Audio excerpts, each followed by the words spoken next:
Hey everyone, welcome back to the channel. Dois the press. I just want to sleep sound familiar. Like, really familiar. You're not alone. It's almost a universal feeling these days, isn't it? We're all running on fumes, chugging coffee, and dreaming of that magical moment when our head finally hits the pillow. But then, when that moment comes, your brain decides it's the perfect time to host a party. Replay every embarrassing thing you've ever done, and plan your entire next decade. Frustrating, right? Today, we dive in deep into why so many of us are struggling to get the rest we desperately need. It's not just about feeling tired. Sleep is fundamental to our physical health, our mental clarity, and our overall happiness. Think of it like charging your phone. You wouldn't expect your phone to work all day on a 10% charge. So why do we expect our bodies and minds to do the same? So, what's the deal? Why is good sleep so elusive? Well, there are a few usual suspects. First up, our modern lifestyle. We're constantly bombarded with stimulation. Our phones buzz, our laptops glow, and the line between work and home has become incredibly blurry. This always-on culture keeps our brains in high gear, making it difficult to switch off when it's time to rest. That blue light from our screens is a major culprit. It tricks our brain into thinking it's still daytime, suppressing the production of melatonin, which is the hormone that signals our body it's time to sleep. Then there's stress and anxiety. Let's be real, life can be overwhelming.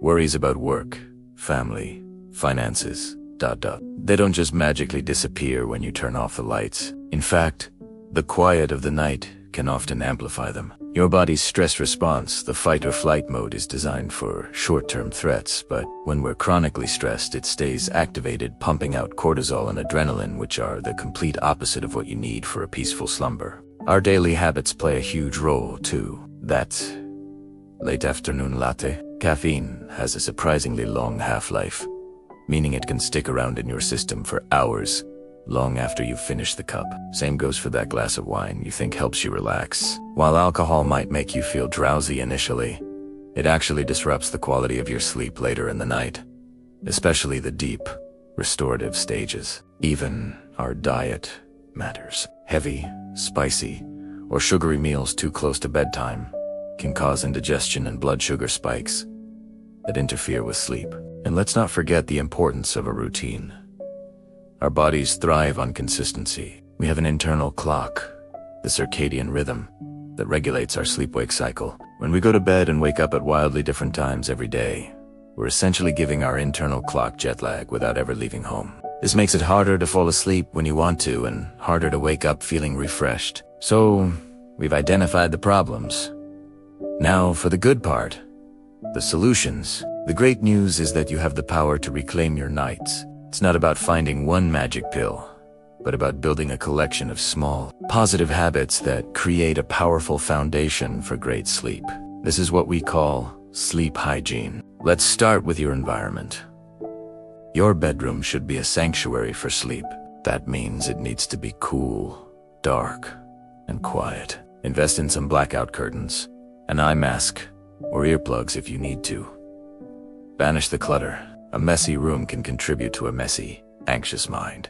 And most importantly, make your bedroom a no work, no screen zone. Your bed is for sleeping, and that's it. This helps your brain create a strong association between your bed and rest. Next, let's create a pre-sleep ritual. This is your personal wind-down routine that signals to your body and mind that the day is over and it has time to relax. It doesn't have to be complicated. It could be 30 to 60 minutes of screen-free time before bed. Maybe you could take a warm bath or shower. The drop in body temperature after you get out helps trigger sleepiness. You could try some gentle stretching, read a physical book under a dim light, or listen to a calming podcast or some soothing music. Another powerful tool is mindfulness or meditation. This is a game changer for a racing mind. Simple breathing exercises can work wonders. Just focus on your breath. Inhale slowly for a count of 4. Hold for a count of 4.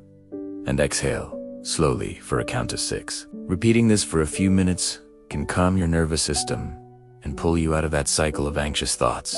There are tons of free guided meditation apps out there that can walk you through it if you're a beginner. Let's also look at your daytime habits. Because good sleep starts the moment you wake up. Try to get some exposure to natural sunlight first thing in the morning. This helps to set your internal clock for the day. Regular exercise is fantastic for sleep, but try to avoid intense workouts too close to bedtime, as that can be and be mindful of your caffeine and alcohol intake, especially in the afternoon and evening. What about those nights when you're lying in bed, wide awake, and getting more and more frustrated? The worst thing you can do is stay there and stress about not sleeping. The 20-minute rule is a great strategy. If you haven't fallen asleep after about 20 minutes, get out of bed. Go to another room and do something calm and relaxing in low light, like reading or listening to quiet music. Don't turn on your phone or the TV. Only go back to bed when you start to feel genuinely sleepy. This prevents your brain from associating your bed with the feeling of frustration and anxiety. Now, I want to be clear, if you're consistently struggling with sleep, and it's impacting your daily life, it's really important to talk to a doctor or a sleep specialist. Conditions like sleep apnea, restless leg syndrome, or chronic insomnia often require professional medical help. There is no shame in seeking support. Your health is the top priority, and professionals can offer treatments and strategies tailored specifically to you. Remember, prioritizing your sleep is not a luxury. It's a fundamental act of self. Let's recap the key takeaways. First, create a sleep sanctuary.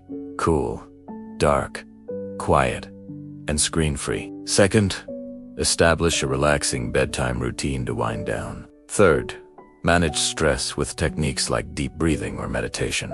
Fourth, be mindful of your daytime habits, including sunlight exposure, exercise, and what you eat and drink. And finally, if you can't sleep, get out of bed for a little while instead of tossing and turning. Building these new habits takes time and patience, so be kind to yourself. Don't expect to have a perfect night's sleep overnight. Start with 1 or 2 small changes. Maybe tonight, you decide to put your phone away an hour before bed. Or maybe tomorrow, you go for a morning walk to get that sunlight.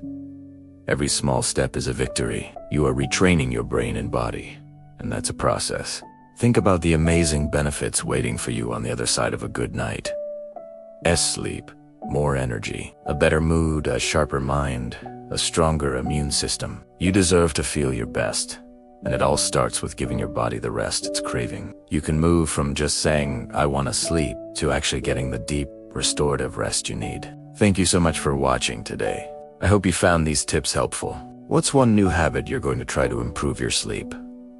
Let me know down in the comments. I'd love to hear from you and we can all support each other. If you enjoyed this video, please give it a thumbs up and consider subscribing for more content on living a healthier, happier life. Sleep well, and I'll see you in the next one. Bye for now.